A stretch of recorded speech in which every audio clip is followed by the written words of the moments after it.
Post card भिजवाया था तो मिल गया होगा। अरे मिल गया तो चिंता की बात ही नहीं है। हाँ। बोलो जल्दी तुषार, कितना मछली तोलूं? ऐ मुन्नी, एक पाव तो लेना होगा। ठीक ही होगा दादाजी, एक पाव मछली और एक दादाजी का पूरा। अरे चौधरी दास का पूरा नहीं भाई, रोहू मछली का पूरा। चल चल। अरे ये रही हमारी मंजिल। अरे मिल गया आशीष, मिल गया। अरे क्या मिल गया भाई? ऐ हैंडसम बॉय, क्या मिल गया? हैं? तुम इतना जोर से चिल्लाया, बाप रे दादा, हमारा कलेजा दौड़ करता है। अरे बाबा, हमारा मकान मिल गया। ओ वो वाला मकान। अच्छा, काली बाबू का वो बॉयज हॉस्टल। हाँ। ठीक है, जाओ चलिए, हाँ, जाओ।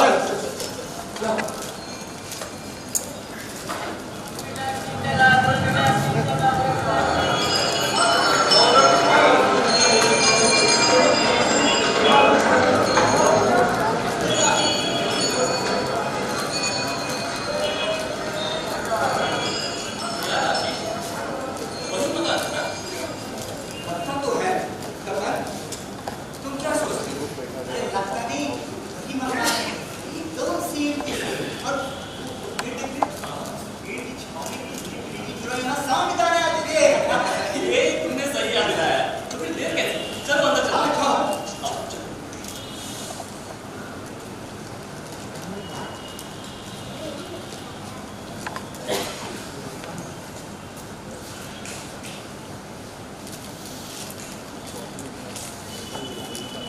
आशीष, याद है जब हम लोग मेडिकल की पढ़ाई कर रहे थे तो इसी मकान में रहते थे। दादा इसी मकान में नहीं, इसी बगल वाले कमरे में रहा करते थे। ऐसा क्यों नहीं कहते? आशीष भाई, याद है मेरे बगल वाले कमरे में एक नरकंकाल लटका रहता था। हाँ, अच्छी तरह से याद है। पर उस नरकंकाल को देखते देखते हम लोग के मन से डर की भावना समाप्त होने लगी। अरे वो इसलिए ताकि हम तीनों मेडिकल के छात्रगण मनुष्य के शरीर में पाए जाने वाली सारी हड्डियों का विस्तार रूप से अध्ययन कर सके। सभी का माने 206 हड्डियों का ढांचा। Each and every part of bone, है ना समझदार? अरे वाह, आशीष को तो मानव शरीर में होने वाली पूरी हड्डियों की संख्या याद है। भाई कमाल है। हाँ, तो बढ़ गया। तुम्हें तो सोफा नहीं देखूंगा। तुम तो उन दिनों सारी हड्डियों के नाम ही गिना देते थे। अरे सोमनाथ दा, ये रट्टू विद्यार्थी था। रिब केज, स्पाइन, थायराइड, नीचे और हाथ की हड्डी। अरे सोमनाथ, वो दिन लद गए। ये तब की बात है जब मौज मस्ती में हड्डियों को गिनते गिनते इनसे सरोकार हो जाता था और दिल पतंग की तरह उड़ने लगता था। वाह, क्या बात है। दिल पतंग की तरह उड़ने लगता था। अरे भाई, ये तो वही बात हो गई कि फाख्ता उड़ाया करते थे खलील खान।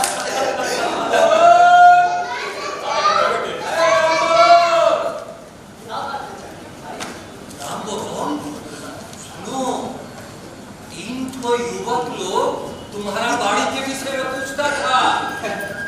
इधर आया? अरे गाड़ी बोलता बाबा। अरे अनजान मानुष था, यही वास्ते पूछता है। ऊपर गया है, रूम देखो। ओ, बेस ठीक है जी। हे राम बोलो, थोड़ा होशियार रहना, थोड़ा होशियार रहना। चल गिराए तो नीचे।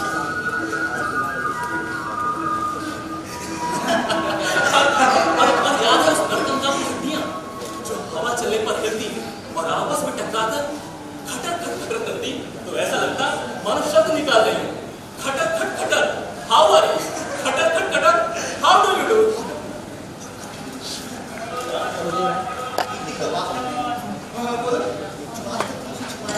हाँ बोलो ना। मैं इसके कुछ सो गया। रात के 12 बज चुके थे। मेरी आखिरी बंद, हल्की हवा आहिस्ता से मेरी सर को सहलाने लगी। ऐसा लगा मानो कोई लड़की मेरे सीने से चिपकी जाए। और मेरी सांस तेजी में चले। और जब आँख खोला तो पाया वो लड़की एक कंकाल है जिसका एक हाथ मेरे सीने से सटा है। और मैं सो नहीं रहा, उसे लिपटा हुआ हूँ। तू हो गया स्टोरी का सत्यानाश। याद है दिन के समय पढ़ने के लिए नदियों को हिला हिला कर खटखटाया करते थे। अच्छा छोड़ो इन बातों को। चलकर देखते हैं उस कमरे का क्या हाल है। वो नर्तन का कैसा है? वो अभी वहाँ पे है या नहीं? हाँ जी, उस पर्दे को हटाओ। हाँ हाँ चलो चलो। करते हैं।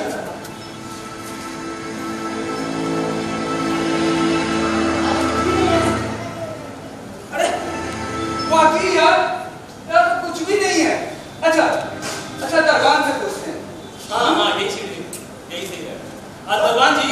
ओ दरबान जी आइए। आया हुजूर।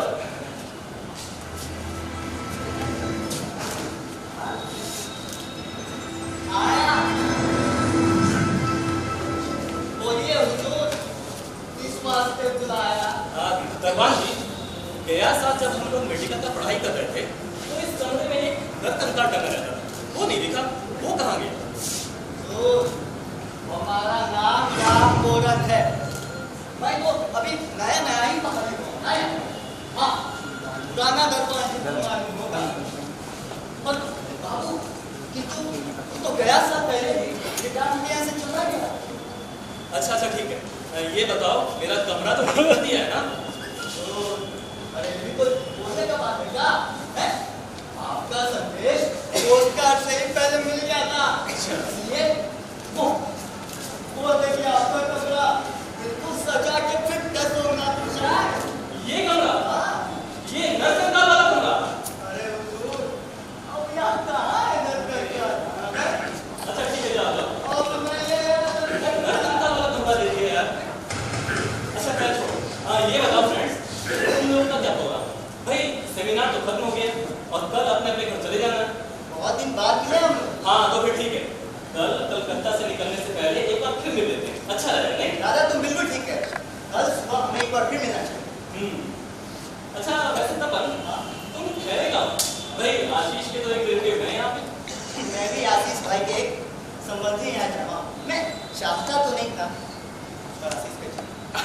अरे सोमनाथ दा, ये तपन अब तक नहीं बदला। वही पुराना ढर्रा, ये ठीक नहीं वो ठीक नहीं। अरे पुराना संकोची का संकोची रह गया। अच्छा अरे वो तो मैं इसे जबरदस्ती अपने साथ ले आया।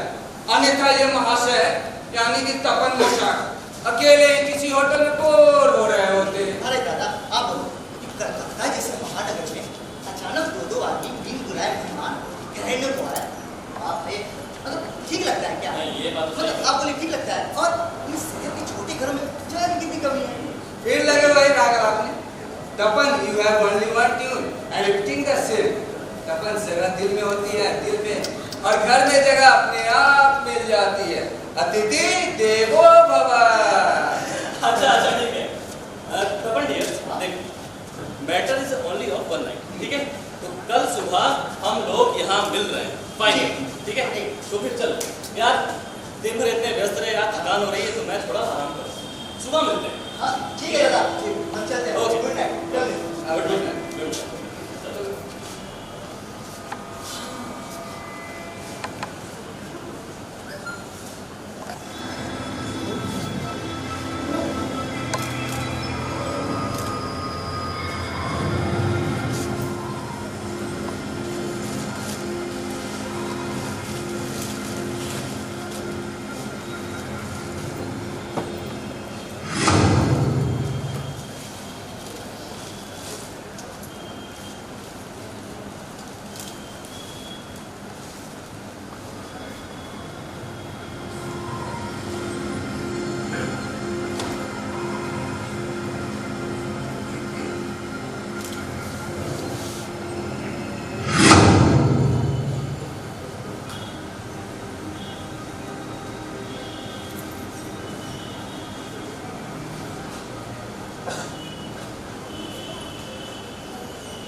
मॉर्निंग सोमनाथा।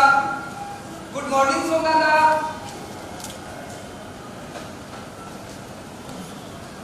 तुम लोग आ गए, यानी कि नहीं आना चाहिए। देखो तो तुम्हारे चेहरे का रंग क्यों बदला? अरे बोलो ना क्या बात है?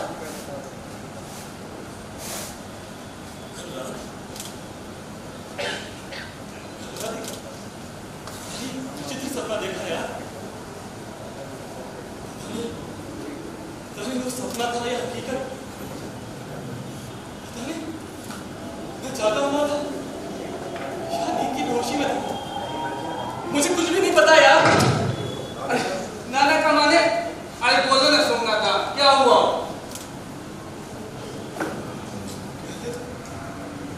मुझे नींद ही नहीं आ रही थी। करवट बदलते बदलते कब नींद आ गई पता ही नहीं चला। मुझे तो ये भी नहीं पता यार कि मैं जागा हुआ था या सो रहा था। अरे तुम साफ साफ बोलो, तुमने कुछ देखा क्या? कुछ अजनबी अनजानी चीज? देखो ना, तुम अपने आप को संभालो, घबराओ मत, डरो मत। हम लोग हैं, बोलो बोलो, तुमने क्या देखा?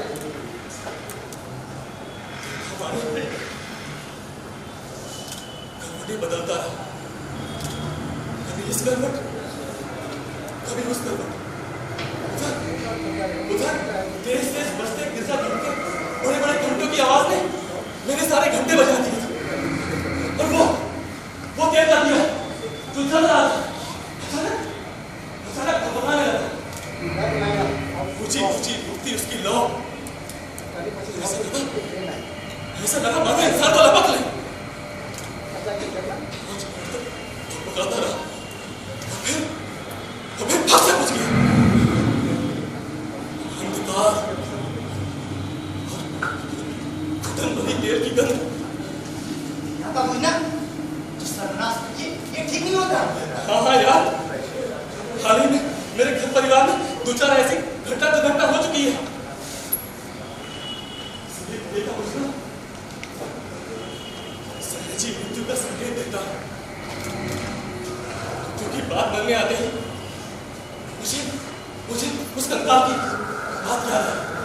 उस कंकाल की बात याद आती है, ऐसा लगा जो भी कंकाल है वो भी तो कभी जीवित रहा होगा, एक जीवित प्राणी। और ये सोचते ही मेरे लगा जैसे कोई जीवित प्राणी अंधकार में मेरे कमरे की दीवार पर टंगे हुए, उसमें से लगे हुए मेरी चौकी की चारों ओर चक्कर काट रही है।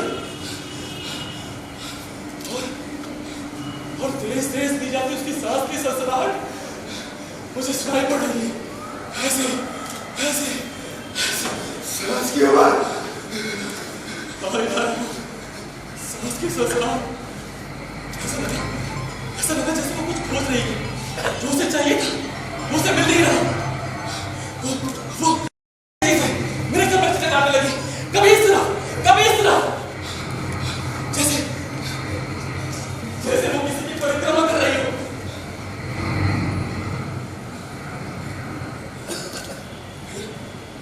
मैंने अपने दिमाग को झटका दिया, अपने मन को समझाया कि शायद ये मेरा वहम है, ये मेरा ही ब्लड प्रेशर है जो मेरे गर्द खून को मेरे बदन से मेरे मस्तिष्क तक, यानी मेरे दिमाग तक तेज तेज करके पहुंचा रहा है। और वही गर्द खून तेज तेज कदमों की आवाज देकर मुझे सुनाई पड़ रहा है। मैं सहन गया यार। मेरे पूरे तन बदन में घड़ी की लहर से दौड़ पड़ी। मेरे घंटे अवरुद्ध हो गए थे। मैं पूरी शक्ति लगाकर चिल्ला पड़ा, कौन है?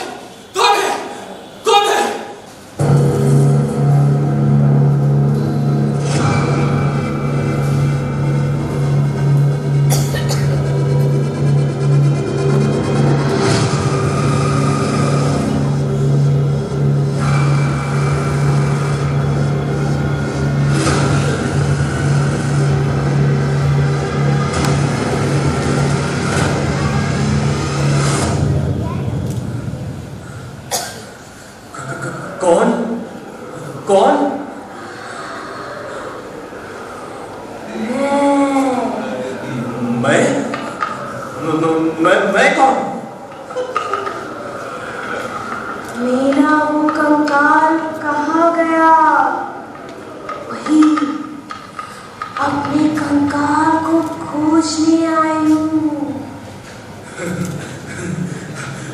आई हूँ आधी रात में? ये अच्छा काम ढूंढ निकाला है। तुम इतनी रात को मेरे कमरे में क्यों आई? और उस कंकाल की इस समय क्यों जरूरत पड़ गई तुम्हें? तुम्हारे कमरे में?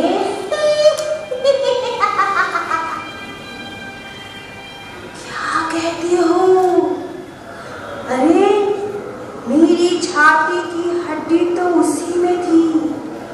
मेरा 26 वर्ष का यौवन तो उसी के चारों ओर खिला बढ़ा था। उसे एक बार देखने की इच्छा नहीं होगी? कहाँ है मेरा वो कंकाल?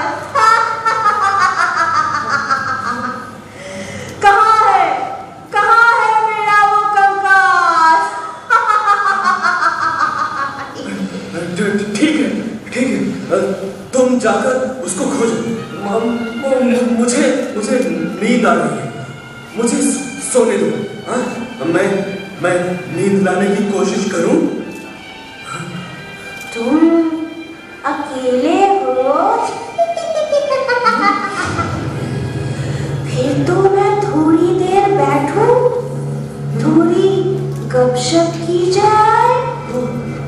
35 साल पहले मैं बैठकर मनुष्य के साथ गपशप करती थी। इस 35 सालों तक मैं केवल शमशान की हवा, हृदय विदारक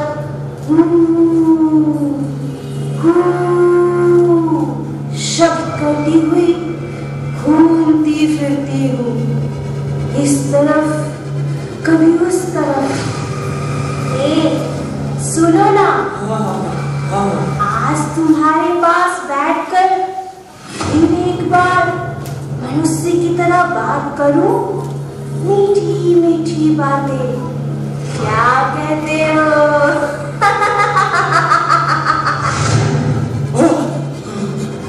तुम इतना जोर से थम से बैठी हो कि मेरा कलेजा धक करने लगा।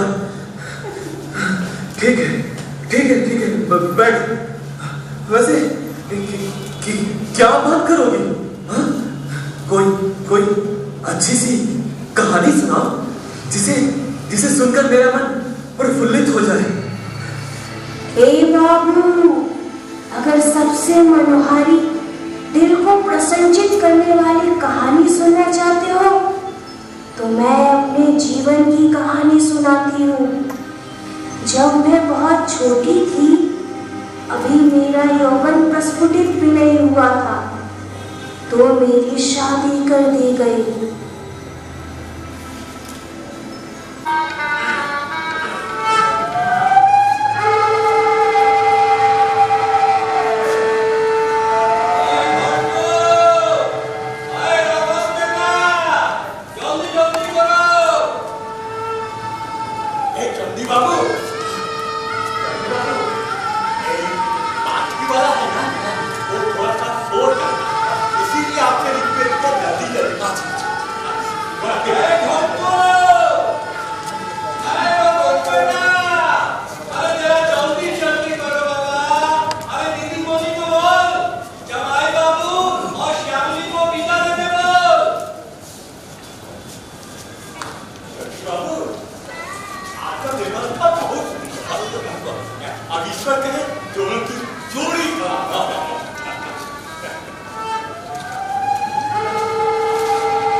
वो तो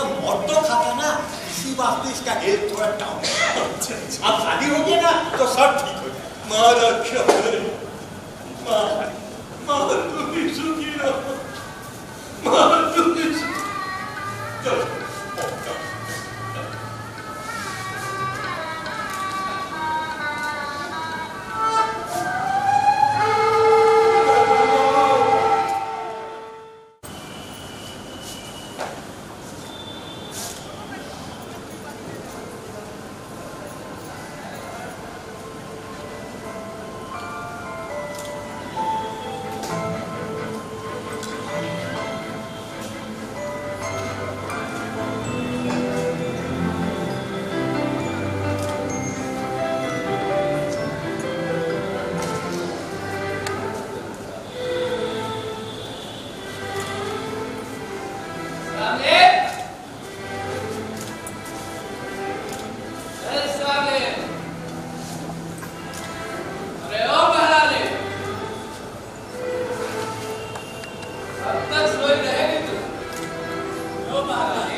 क्या है जी? मत खा के आए हो? भागो यहाँ से। शराबी कहेगा। तुम अपने स्वामी को शराबी बोला, शराबी बोला। चलो उठ, इधर आ, मेरे पास आ।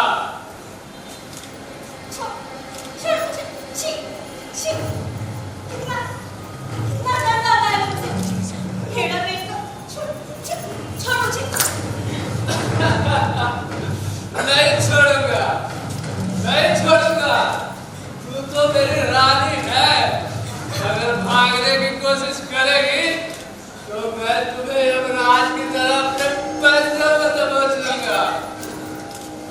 ओ मेरी श्यामी, ओ मेरी रानी, मेरी छोटी मछली, चमकदार मछली, वो जल की रानी है और मैं तेरा दीवाना राणा। जा, जा सोया, मैं बाहर से बाहर।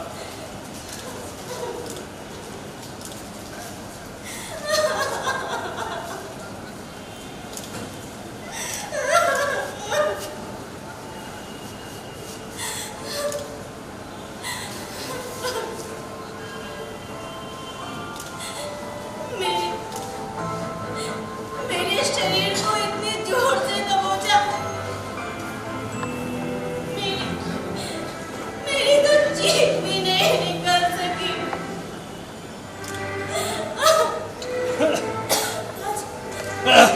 ब्याह का दूसरा महीना होने जा रहा है, कोई सुख नहीं, कोई शांति नहीं।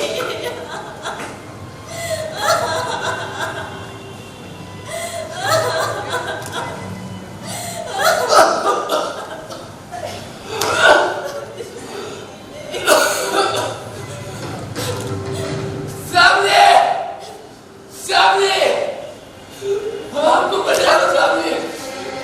मेरे सीने में भीतर पीड़ा हो रही है सामने। लगता है मेरा गले का फट जाएगा सामने।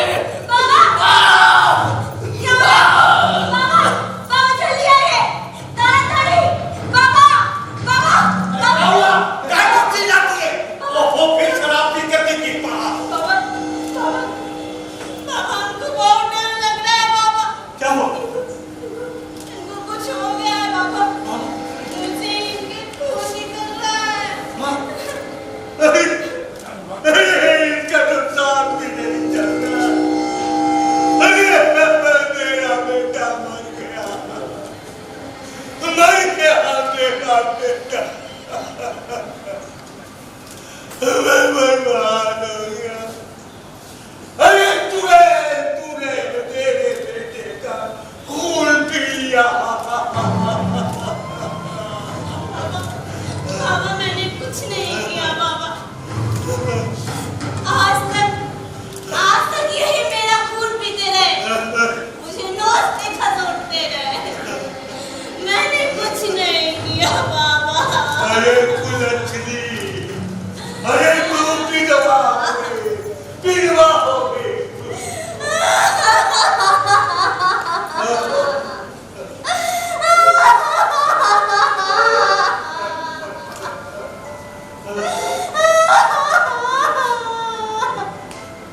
अरे पंडित जी, आपके कहने से मैंने अपने बेटे की शादी इसके साथ की थी।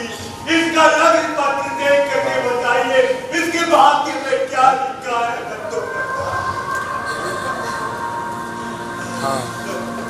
राहुल के तो फिर दशा ठीक नहीं चल रही है, खामोशा है।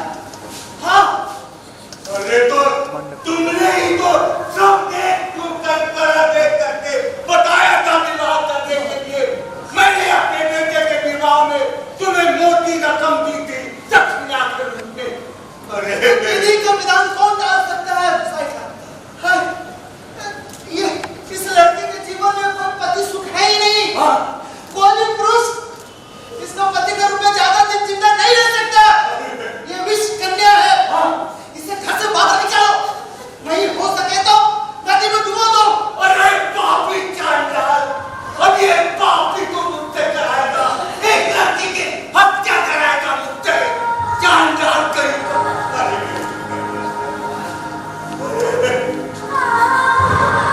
अरे बेटी, ये पकड़ अपना सामान और निकल जा यहाँ से, नहीं तो तेरी जान चली जाए, तेरी जान चली जाए। चली जा तू यहाँ से। बर्बाद हो गया, मेरा तो संसार खत्म हो गया, इसका जीवन में बंधन पड़ गया। मेरी दक्षिणा दीजिए, मैं नहीं चला। चांडाल, दक्षिणा चाहिए, तू तारी काटे मारता, दक्षिणा देगा। एक अच्छी कहानी का ये अंत। ये अंत नहीं। मैं अपने गांव, अपने पिता और भाई के पास पहुंच गई। काफी शोक मनाया गया। फिर दुनिया अपने रफ्तार से चलने लगी। नाते रिश्तेदार मेरी बढ़ती उम्र को देख लोगों से मुझे छिपाने का प्रयास करते, पर मैं महसूस करती कि मैं जवान हो गई हूँ। मैं बेहद खूबसूरत हूँ।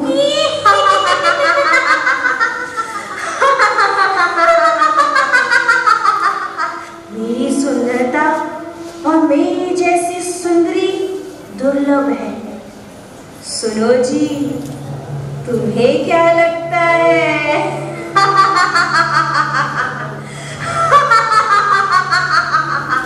हाँ, हो सकता है कि तुम बहुत सुंदर हो, पर मैंने तो कभी तुम्हें देखा ही नहीं। तो फिर देखा नहीं? क्यों? मेरा ये कंकाल?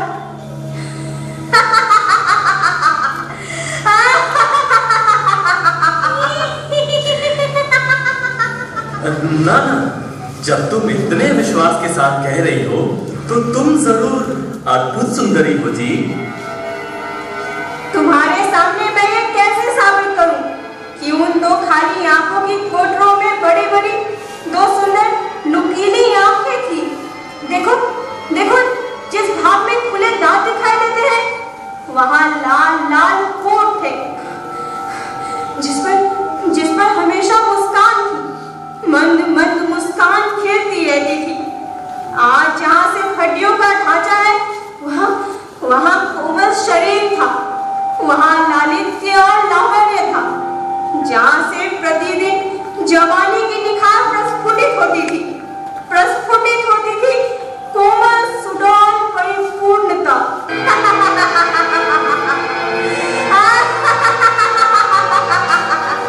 अच्छा सुनो, तुम्हें तो ये सब बताते हुए हंसी आती होगी और मुझ पर क्रोध भी आता होगा। क्यों? ठीक कह रहा हूं ना? बिल्कुल सही कहा तुमने। जानते हो, मेरे कोमल अस्थि यानी कंकाल से अस्थि विद्या सीखी जा सकती है या नहीं? उस समय के बड़े बड़े डॉक्टरों ने प्रश्न खड़ा किया था, उन्हें विश्वास ही नहीं था।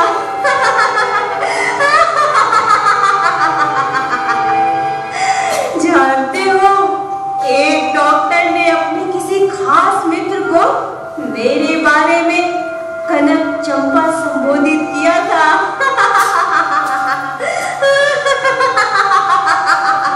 कनक चंपा। क्यों कहना, तुम ही बताओ जी। इसी कंकाल में यानी नर कंकाल में कनक चंपा का वास हो सकता है क्या? बिल्कुल नहीं, बिल्कुल नहीं, बिल्कुल नहीं। मैं चलती तो मेरी चाल से संगीत निकलता, मेरे चेहरे पर लगता जैसे हीरे के नदियां किनारे पर प्रकाश में जगमगाहट छिटकती है, वैसा ही मेरे हर चाल पर संगीत के भाव निकलते और हीरे की चकाचौंध प्रकाश जगमगा जाते। चारों ओर सौंदर्य फूट पड़ता था। वाह, अद्भुत, क्या बात। मेरे हाथ ऐसे थे कि वे संसार के सारे उद्युक्त पुरुष लगाम कसकर उन्हें मधुर भाव से अपने बाहों में भर ले, अपने वश में कर ले। सोचो, ठीक वैसे ही जैसे महाभारत की सुभद्रा अर्जुन को लेकर जिस गर्वित भाव से विमुख तीनों लोगों के बीच से अपने विजय रथ को ले गई होगी, उसकी भी दोनों सुदर्शन बाहें, लाल हथेली और लवण्य शिखा के समान उंगलियां मेरी ही तरह रही होंगी। किंतु अगर ये तुम्हारा कंकाल है तो ये तो कोई दूसरी ही कहानी कहता है।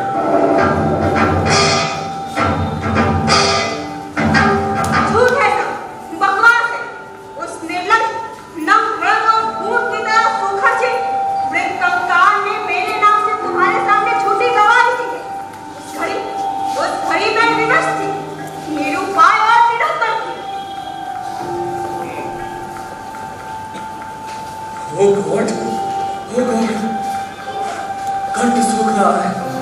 मैं पानी पी लूं, तुम भी पानी पी लो। तो क्या तुम्हें मुझ पर बहुत क्रोध आता है? हाँ हाँ, क्रोध आता है, अत्यधिक क्रोध आता है। मेरा जी करता अपनी इसी जवानी को, 16 वर्षीय रूप यौवन चटक लावण्य को तुम्हारी आंखों के आगे पसारकर तुम्हारे आगे कर तुम्हारी नींद उड़ा दूं। तुम्हारी नींद उड़ा दूं और तुम्हारी इस एनाटॉमी विद्या यानी अस्थि विद्या को झकझोरकर देश निकाला दे दूं। तुम हो किधर? इतनी मादक वाणी। अगर तुम्हारा शरीर होता तो उसे छूकर कसम खा लेता कि जो अस्थि विद्या मैंने सीखी थी उसका लेश मात्र भी अंश मेरे दिमाग में नहीं है। ठीक है, मैं भी तो सच कह रही हूँ। तुम मेरी कहानी सुनो।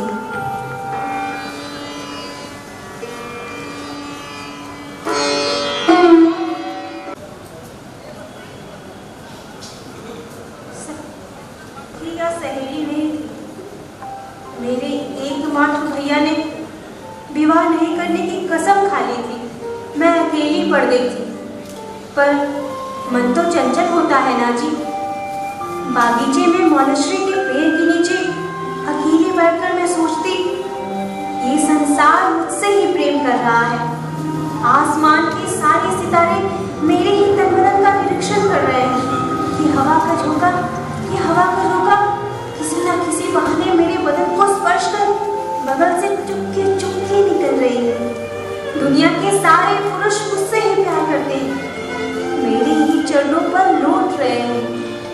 इतनी सारी पूरी कल्पनाओं के सहारे क्या मनुष्य सुखी रह सकता है? तुम्हें नहीं, मेरा मतलब है कि तुम्हें कष्ट या वेदना का एहसास नहीं होता था। बोलो। वेदना की कहानी तो अब सुनो। सिगरेट मत होगा, मुझे इसके धुएं से नफरत है। इसका धुआं मार डालता है आदमी को। मौत देखा है मैंने, मरते आदमी को। तुम इसे ध्यान से सुनो। मेरे भैया के एक मित्र थे, शशि शेखर, डॉक्टर शशि शेखर। ये हमारे घर के फैमिली डॉक्टर हो गए थे। सुनो, मैंने पहले भी छिप छिप कर डॉक्टर शशि शेखर को देखा था।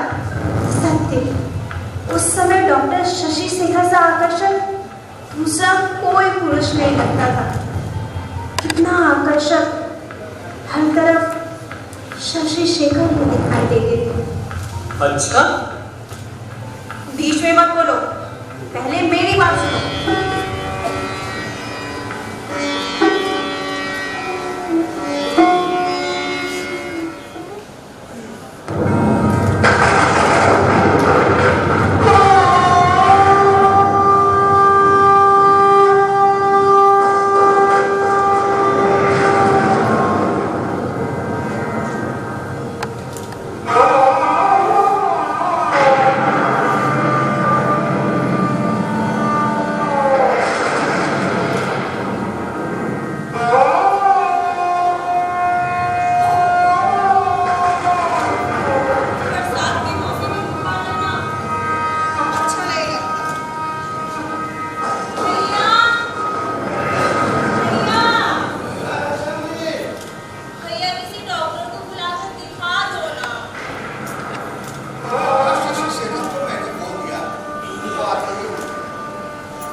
एक बार तो हाथ देखना होगा।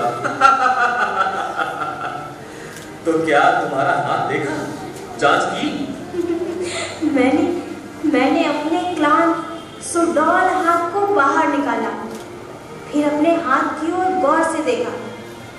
ऐसा लगा कि अगर मैं नीले रंग की कांच की चूड़ियां पहनी होती तो मेरे हाथ और भी मोहक और भी सुंदर दिखते।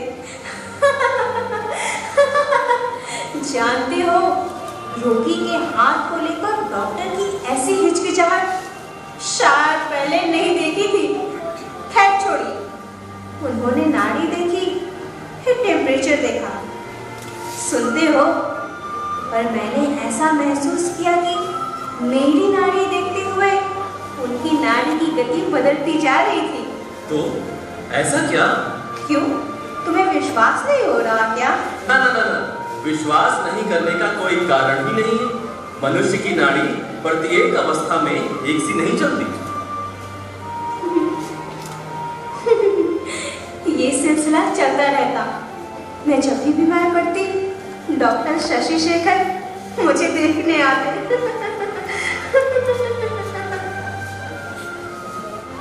क्या तुम्हारे कहने का मतलब ही?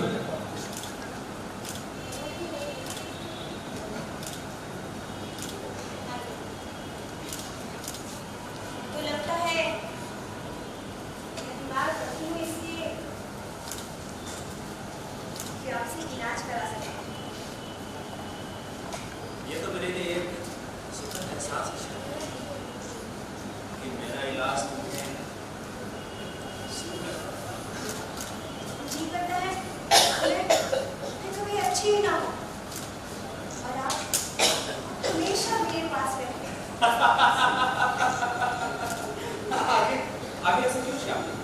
नहीं जानती, पर जानते हैं मेरा जी करता है कि आप और मैं ही यहाँ रहें, कोई रहे नहीं। पूरे विश्व में सिर्फ एक डॉक्टर और एक रोगी ही बचे रहे, बस, और कोई नहीं। तो श्याम कहने का मतलब ये समझो कि तुम्हारी दुनिया प्राय जलशून्य हो गई और तुम्हारी कल्पना के संसार में केवल 2 लोग बचे। यस, बिल्कुल सही। संध्या समय में छिपकर, सुंदर साड़ी पहनकर, अच्छी तरह जूड़ा बांधकर, बालों में बेला की एक माला लपेटती और एक आईना लिए बागीचे में जा बैठती। सच पूछो तो अपने को आईने में निहारकर कभी भी बड़ी तृप्त नहीं होती। क्यों? आईने में अपना रूप निहारकर उस पर न्यौछावर होने के लिए? सच पूछो तो अपने आप को आईने में देखकर कभी सुकून का एहसास ही नहीं हुआ।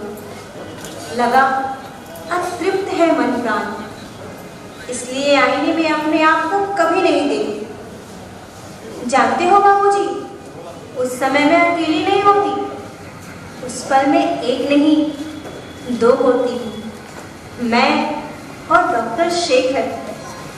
मैं शेखर की आंखों से अपने तन बदन को देखती और स्वयं पर मुग्ध होती, अपने आप को प्यार करती और दुलारती। फिर भी न जाने क्यों शाम की गर्म हवा की तरह प्राणों के भीतर एक दीर्घ निश्वास हाहाकार कर उठता। क्यों बोला? ऐसा क्यों? ना जाने क्यों, बस समझो यूं ही। यूं ही? बात मत बनाओ।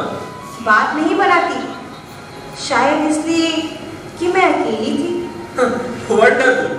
अभी तुमने कहा कि अकेले में बैठकर भी अकेली नहीं होती, 2 होती। बिल्कुल सर, तुमने ठीक कहा। मैं अकेली नहीं थी। जब मैं चलती तब आंखें नीचे कर देखती, एक मधुर संगीत उभरता। मेरे पैरों की उंगलियां जमीन पर किस तरह पड़ती, छम छम।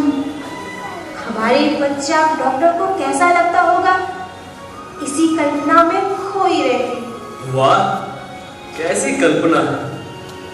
इतना ही नहीं, और भी है दृश्य। मानो मैं अकेली खिड़की के बाहर नहीं देख पाती।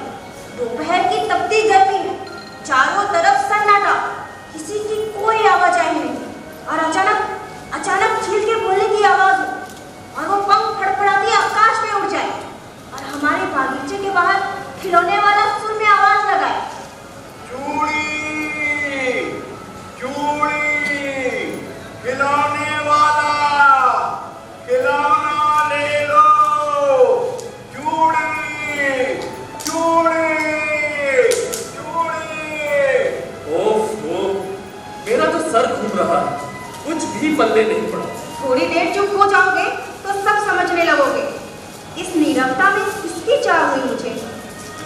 धनश्री के पैर के नीचे अपने हाथों बिछावन बिछाती हूँ। ये सफेद चादर कितना अच्छा लग रहा है।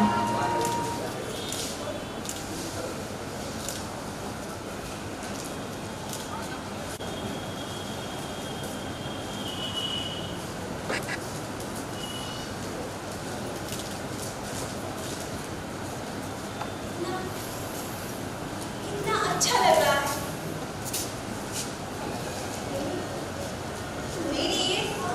मेरी ये सुडौल बाहें आकाश को छूकर जी करता है इसे अपनी मुट्ठी में भींच लूं। इसे अपनी मुट्ठी में भींच लूं।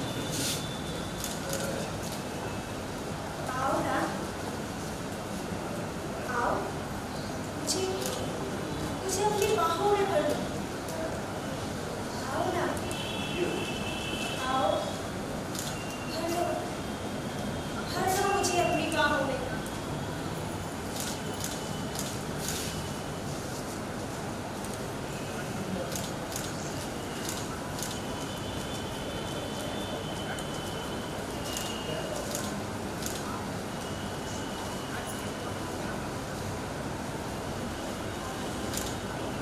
अरे तुम मेरी हथेली को छूकर मुझे अकेले छोड़कर कहाँ जा रहे हो?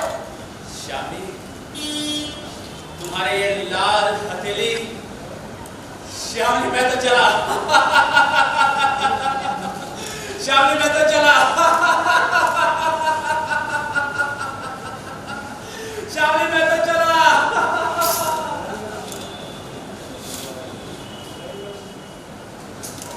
कैसी कैसी कल्पना करती हूँ। सोचो, अगर कहानी का अंत यही होता तो?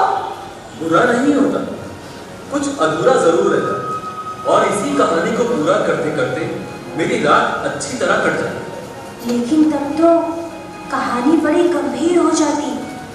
इसके भीतर का कंकाल अपनी समस्त दांतों को फैलाए कहाँ दिखता?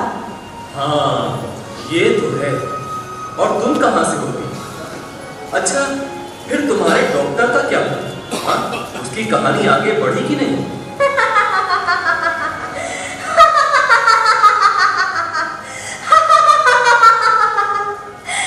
डॉक्टर शशि शेखर की कहानी?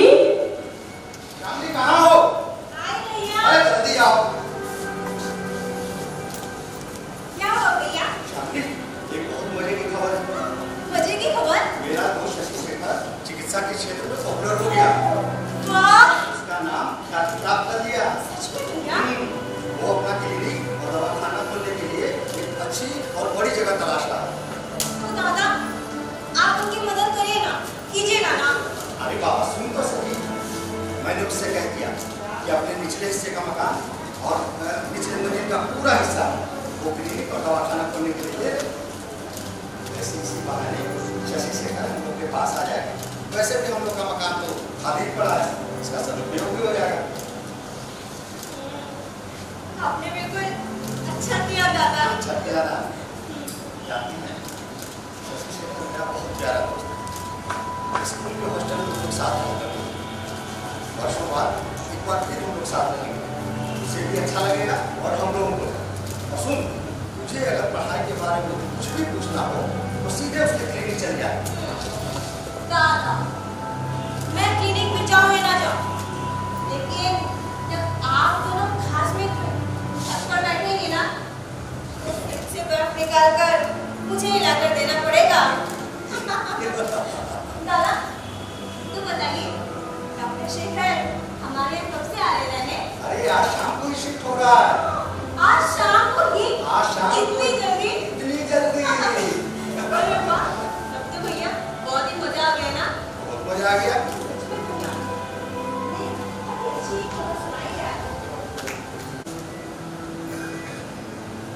फोन कर रही है रंगाली काली रंगाली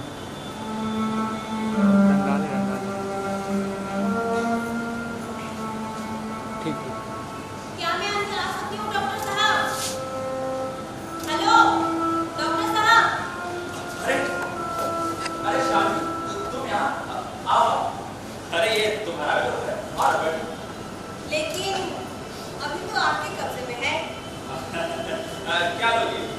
ठंडा चाय गरम क्या मंगवाऊं? नहीं, कुछ नहीं। अरे वाह, आपने तो दवा खाना बहुत ही अच्छा बना लिया। बोतलों को तरीके से सजाया है आपको। कौन-कौन सी दवा है यहाँ? क्यों? तुम तो ऐसे पूछ रही हो जैसे कोई ड्रग इंस्पेक्टर हो। क्या कहा? Drug inspector? मिस, हमारे पास हर तरह की दवाइयाँ हैं। बुखार, लूज मोशन, पेट दर्द, कई तरह की दवाइयाँ हैं। म्यादी जबर की अलग दवा है और सांप काटने की अलग दवा है। सांप काटने की दवा? क्या सांप का काटा आदमी बचाया जा सकता है? एकदम। सांप के काटे का जहर सांप के जहर से उतारा जाता है, इसीलिए पेशेंट को सांप के जहर का इंजेक्शन दिया जाता है। ये आपकी दवा खाने में जहर भी है?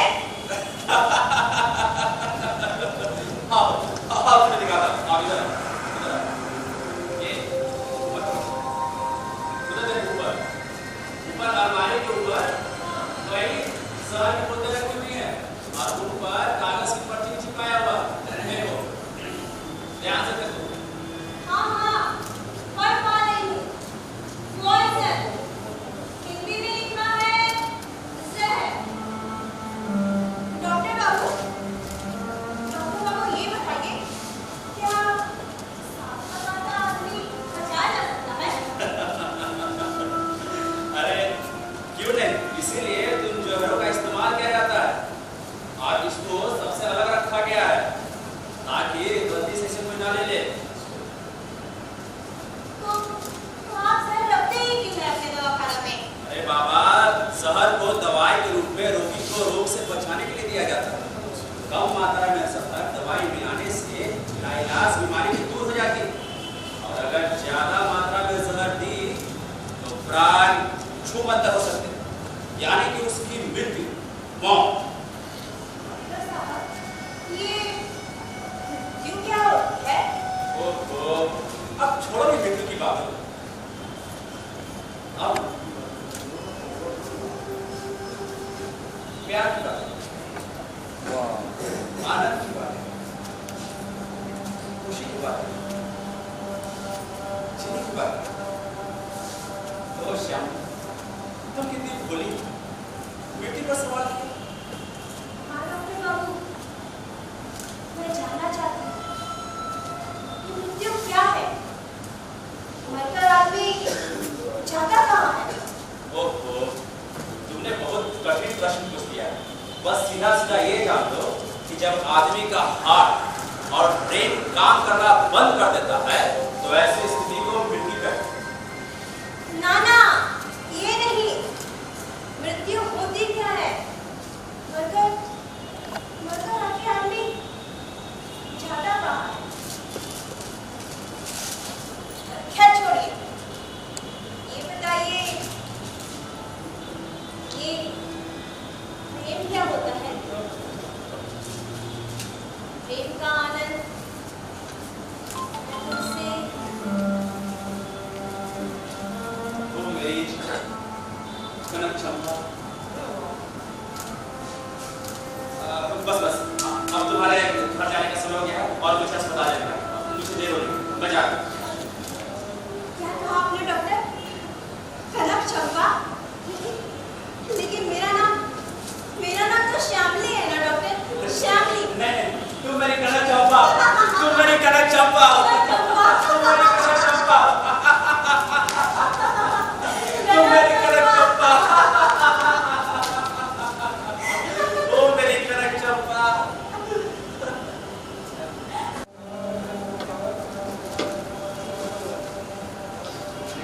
भैया, श्यामली, भैया जरा इधर तो आइए, मुझे कुछ बात करनी है। क्या? भैया, आजकल शिखर बहुत कटी छिपे रहते हैं। एक से पहले की तरह हंसते बोलते नहीं। वो बिल्कुल परेशान, तुम्हें क्या?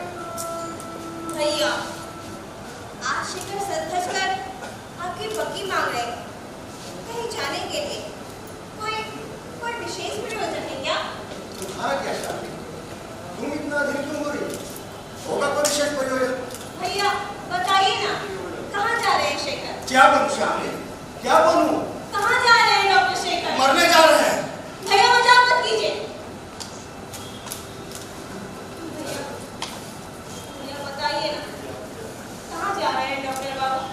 विवाह करने जा रहे हैं श्यामली।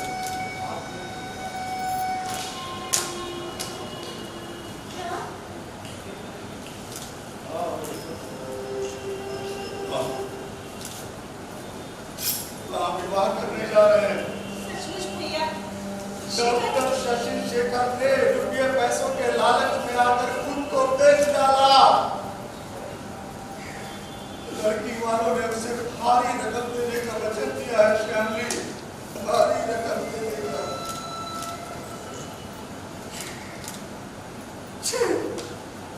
श्यामली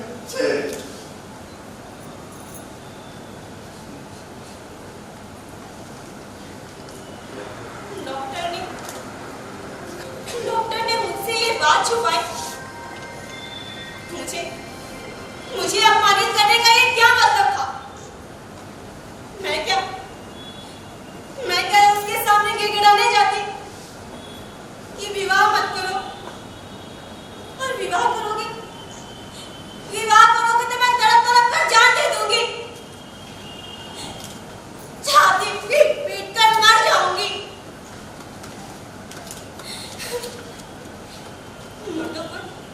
मर्दों पर भरोसा करना ही नहीं चाहिए, भरोसे के लायक ही नहीं।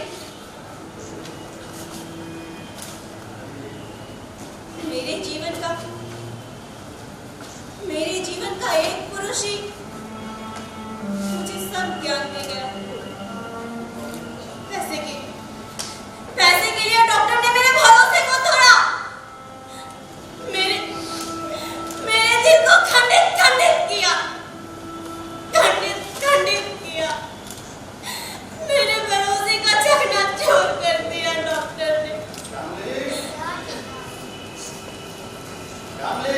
आए भैया। हाँ भैया। डॉक्टर शशि शेखर।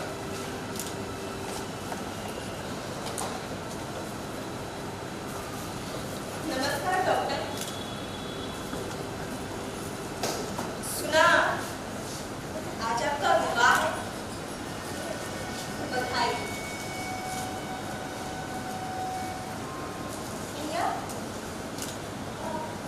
भैया देखिए ना डॉक्टर, आज इनका विवाह है, पर इतना सन्नाटा क्यों है घर पे? ना बाजा ना गाजा। बाजा तो बजना ही चाहिए, रोशनी तो होनी ही चाहिए। भैया कहाँ चले गए? भैया इधर तो आइए। क्यों बच्चों की तरह चिल्ला रही हो? भैया आज शेखर का विवाह है, और डॉक्टर शेखर कह रहे हैं कि विवाह का इतनी अवसर शुभ चीज है, जो इस अवसर पर इतना सब कुछ किया गया। भैया है ना हैरानी वाली बात? दादा तुमसे एक प्रार्थना है। मेरे डॉक्टर की शादी खूब धूमधाम से होनी चाहिए, पूरे साथ सज्जा के साथ। और तुम ये करोगे ना भैया?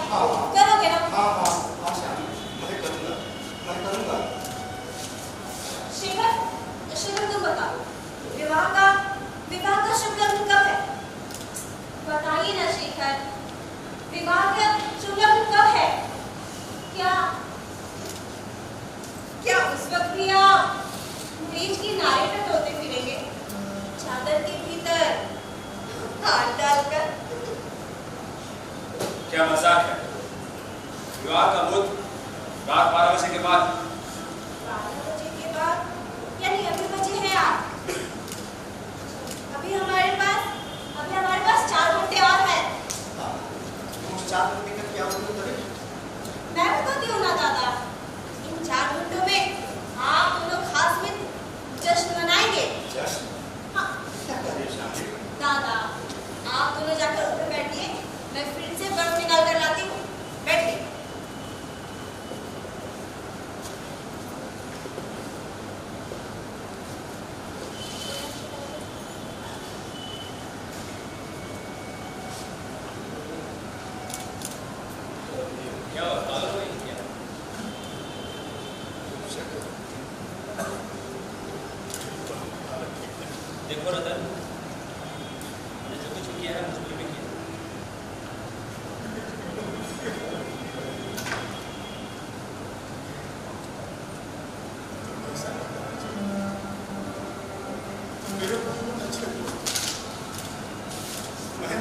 विश्वास। तुम नहीं समझ रहे हो रतन। इसे बोलो जल्दी, मुझे शादी की तैयारी भी करनी। शादी आगे ये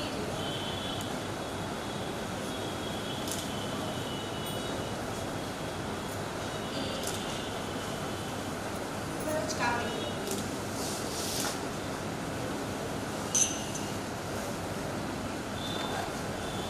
यो रतन,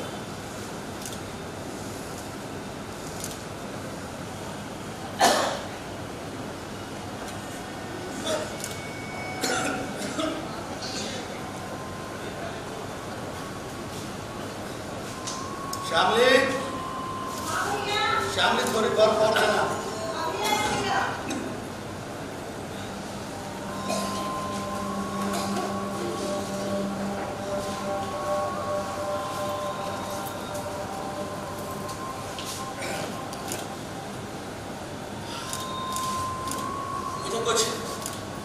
मुझे कुछ श्यामली, श्यामली, मुझे बहुत बहुत गर्मी महसूस हो रही है। थोड़ी थोड़ी और बर्फ दो, थोड़ी और बर्फ डालो।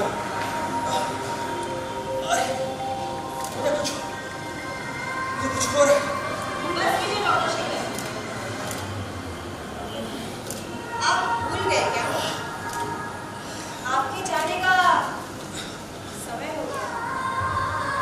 आप यात्रा पर, जीवन की नई यात्रा, हाँ, लंबी यात्रा। हाँ,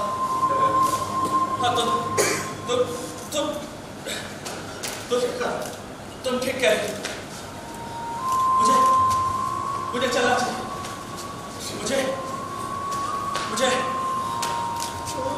मुझे जाना चाहिए। शेखर, तुम इतनी जल्दी नहीं आउट हो सकते। आज क्या हुआ? पता नहीं। आज क्या हुआ शेखर? पता नहीं मुझे। शेखर, मुझे जाना होगा। शेखर, शेखर, शेखर, शेखर, शेखर।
कंगन कहाँ गया? मेरा कंगन, मेरी वो कंगन, मेरी वो चूड़ियाँ।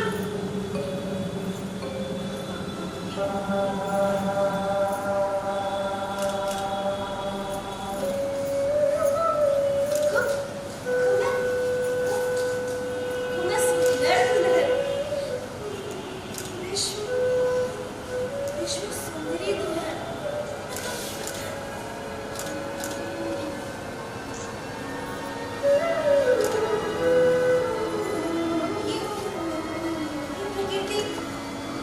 ये प्रकृति कितनी झूम रही है, कितनी झूम रही है ये प्रकृति। बांसुरी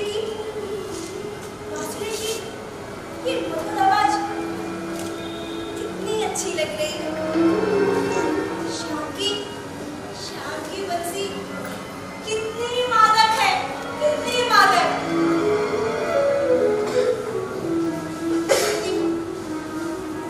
चलती हूँ महालक्ष्मी के नीचे। हाँ, वही जहाँ मेरा प्रेमी मुझे रोज प्यार करता, मुझे रोज प्यार करता।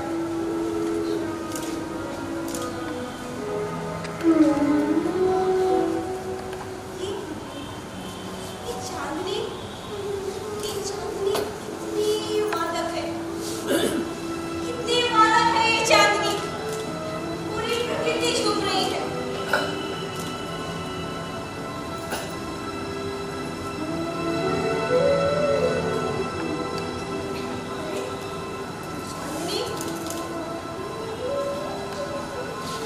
चांदनी विलीन हो गई।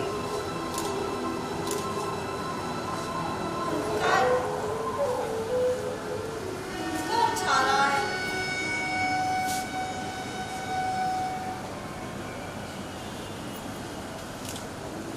मैं चाहती थी लोग मुझे देखें तो मेरी हंसी, मेरी नशीली फोटो पर देखें।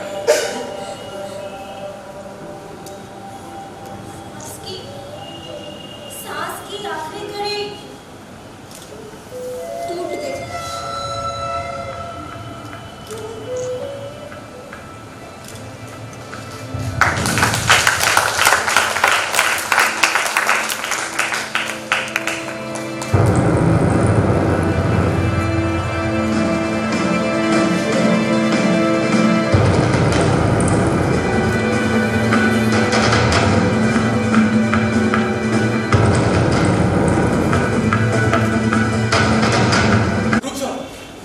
रुक जाओ तेरा चंपा, मत जाओ तेरा चंपा, रुक जाओ तेरा चंपा। कहानी सुनाते कहाँ खो गया था? और कनक चंपा क्यों चिल्ला रहे हो? क्या बोलूं? इससे पहले कि मैं उससे और कुछ नहीं कर पाता, चिड़ियों की चहचहा की आवाज सुनाई देने लगी। मैं भागा, मैंने उससे पूछा, फिर कब आओगी? कोई आवाज नहीं आई, कोई आवाज नहीं आई। वो चली गई।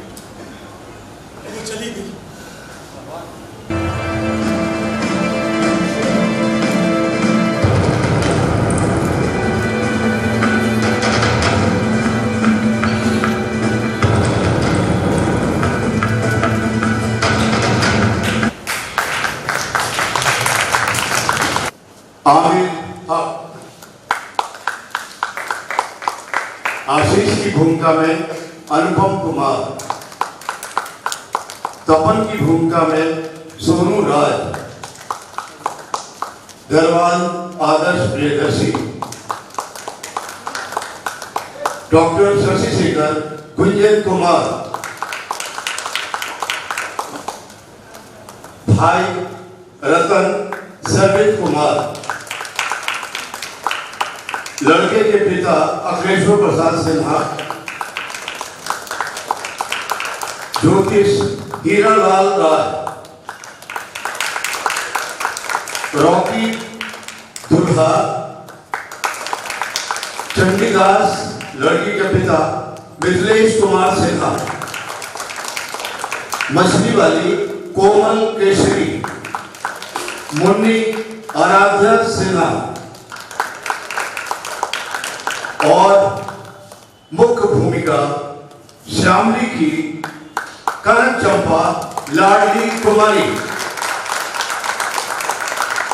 संगीत प्रभाव लोटस वीडियो एवं श्रीकांत, ध्वनि नियंत्रण उपेंद्र कुमार, ध्वनि संचालन कोमल केसरी, रूप सज्जा हीरालाल राय, मंच परिकल्पना प्रदीप गांगुली, मंच प्रेमचंद।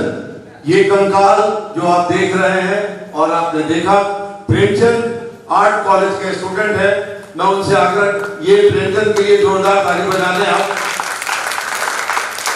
प्रकाश संचालन राजकुमार शर्मा, वस्त्र विन्यास सरविंद कुमार, रीना कुमारी, मूल कहानी रविंद्रनाथ ठाकुर, कथा विस्तार नरेंद्र नाथ पांडे, मंचीय नाट रूपांतरण अखिलेश्वर प्रसाद सिन्हा और लड़की की भूमिका के पिता की भूमिका में थे मिथिलेश कुमार सिन्हा।